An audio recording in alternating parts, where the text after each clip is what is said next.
The best diet for arthritis.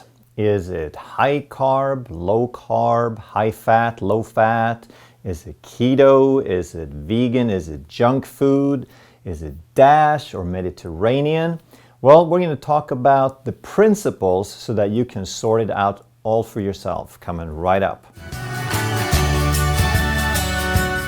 So I saw a study recently, great one done by the University of Alabama. They've put out some good research lately. One study they did was on arthritis, where they found that people with a low-carb diet did much, much better when they had arthritis. They had lower pain scores, they had less swelling, they improved their quality of life. They could do more things with less pain. Great.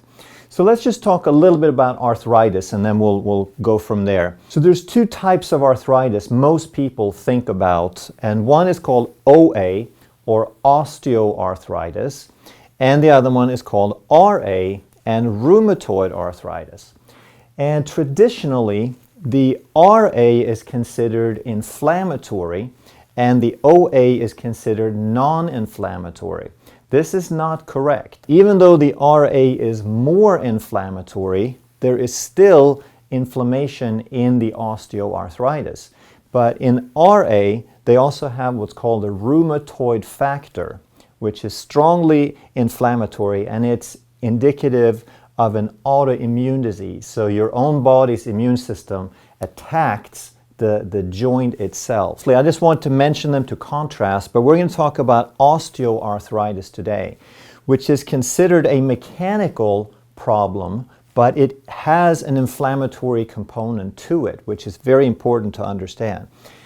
And traditionally, they describe the osteoarthritis as a wear and tear disease. It's like you have these body parts and over time they just wear out.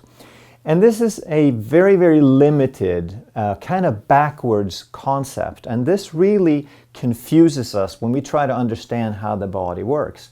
Because they describe it as if you get this one body and it slowly wears down, and when it's worn enough, then you can't use it anymore.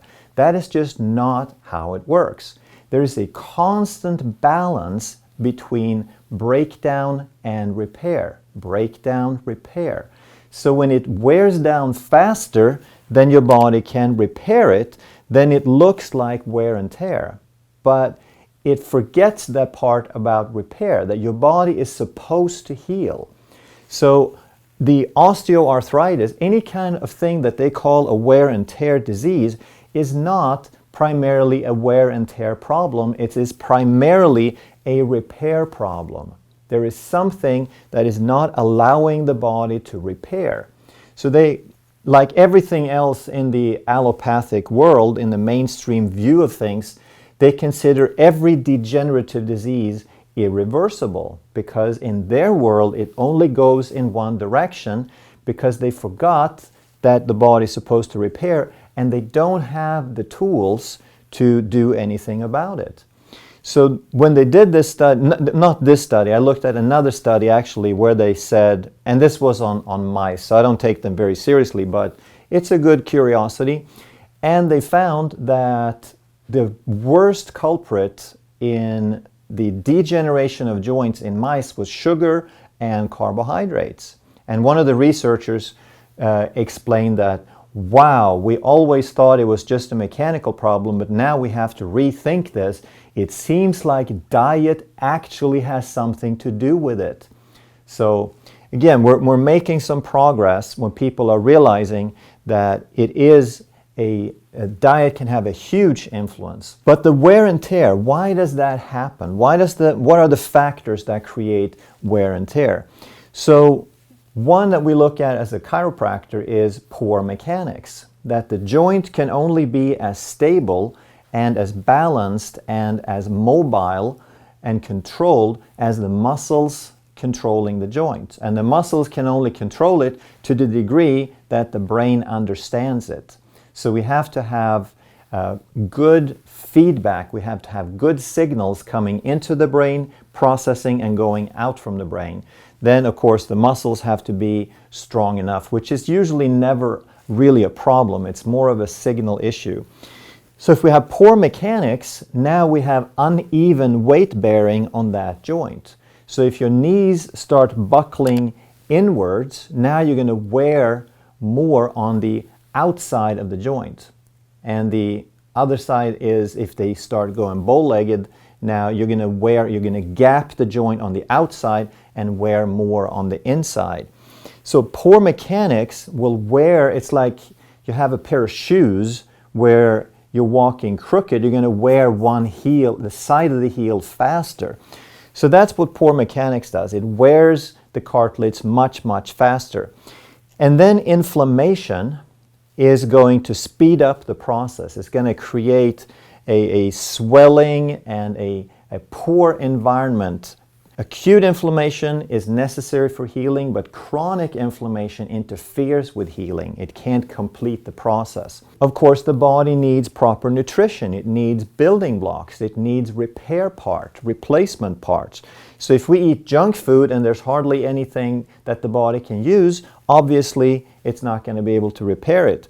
And if we have poor circulation, because all these nutrients that we eat, they have to be distributed, they have to be delivered to the joint by the blood. So if we have poor circulation, poor nutrition, then the stuff can't get there. And then obviously the repair part is the opposite of all these. So in order to repair it, we need good mechanics, we need to lower inflammation, we need good nutrition and good circulation. So that's what holistic health is all about. That's what every video on this channel is about, is how to create those circumstances. What we want to focus on, obviously, the thing that you have the most immediate control over and what these studies talk about is the diet. So the diet you want to do is low inflammatory foods. Because if you eat things that create inflammation, then they're also usually the ones that are low in nutrition, and you're kind of stuck. You're never going to get out of that vicious loop of wearing and tearing faster than you can break it down. So remember, there's nothing in the body that is purely mechanical. There's always a process of building and breaking down, building and breaking down. And each is equally important. That's how we have quality tissues, by getting rid of the old cells and replacing them with new cells. And it was really funny, because I found a half a dozen, I just glanced real quick, I didn't do anything in depth, but I found half a dozen studies that kind of said the same thing, that they have found that low-carb diets seem to reduce symptoms of osteoarthritis. And then there was one study that said high-fat diets are associated with increased osteoarthritis. I was just really curious. That didn't sound like anything I could make sense of. So I started looking into it, and it said, oh yes indeed, the high saturated fat, the high fat diet costs more. And then it turned out what they had tried to do was to mimic junk food. So they gave the people a high fat diet, high in saturated fat and high in sugar, the way that you would find it to mirror junk food. So they were basically doing a study to show what junk food did to osteoarthritis, right? So that's what the study was. What does junk food do to osteoarthritis? Guess what the title was? It was high fat diets cause osteoarthritis. So how often does that happen? Where they just pick one thing for the headline and that's all we see and that's all we focus on. Obviously, if you eat junk food, that's going to have the worst possible combination of poor nutrition, inflammatory foods, and deficiencies.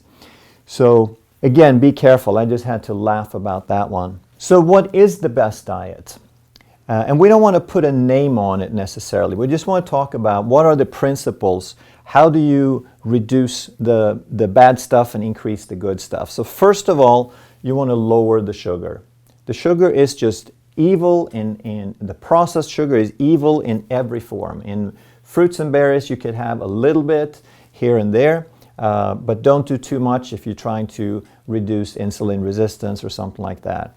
You also want to do low grain, because grains are probably the most inflammatory foods that we have. There are so many people reacting to it that have sensitivities. Anytime you react to something, you're going to have an increase in inflammation. Processed dairy is the second most common thing that people are sensitive to and react to. Anything else that you're allergic to, you want to reduce. So this is very different for different people, and some people are very sensitive. They might have a sensitivity to nightshades like bell pepper and eggplant and tomatoes, and then those people need to avoid those foods even if they're going to be perfectly healthy for someone else. So one man's food could be another man's poison. And this is where there's not a set in stone rule for everybody, because we are different. A good idea might be something called the AI diet, which some people call that the anti-inflammatory diet, and some people call it the autoimmune diet. And they're very much the same thing, because the autoimmune is all about reducing the inflammatory foods. And that would be just continuing avoiding the grain, the processed dairy, the nightshades, and then anything else that you might be sensitive to. So there's a lot of trial and error in this. If you have a good doctor who does kinesiology or muscle testing, then they can assist you in figuring out what those foods are. Overall, you want to focus getting rid of this, and then you eat whole foods. So they mentioned in here somewhere, they mentioned the Mediterranean diet would be a good diet that's relatively anti-inflammatory. And why is that? Because they eat mostly whole food. A very large portion of their diet is olive oil. They get as much as a third of their calories from olive oil, and it is cold pressed and unprocessed. So they're getting a whole food that's very anti-inflammatory. So on that note, you want to eat meat, fat, and veggies because they are low inflammatory. There's very, very few reactions to these foods. And on that note, one of the best fats is saturated fat, because it is very, very neutral in terms of inflammation. There's very few reactions. But of course, you can't eat the saturated fats that they have in fast food, because that's very often hydrogenated, and there's frying fats, and there's all these terrible, terrible processed fats. So when we say whole food and we include meat, fat, veggies, and saturated fat, we're talking quality food. We're talking grass-fed, we're talking organic, cold-pressed, etc. And guess what? If a low-carb, low-inflammatory diet helps osteoarthritis, it's not about treating osteoarthritis, it's about getting the body healthier. When the body works better, when you irritate it less, when you provide more of what it needs, then it is better able to handle and heal and do the things it's supposed to. So when osteoarthritis gets better, so does everything else. Because it's not about healing different pieces of the puzzle. It's not about healing symptoms or treating symptoms. It's about making the body work better so the symptoms go away. So if you have any experience with these, please let me know. I'd love to hear from you. If you have any concerns, any questions, any requests for additional videos or more detailed explanations, let me know. We'll be more than happy. And share the videos with as many people as you can. Thanks for watching.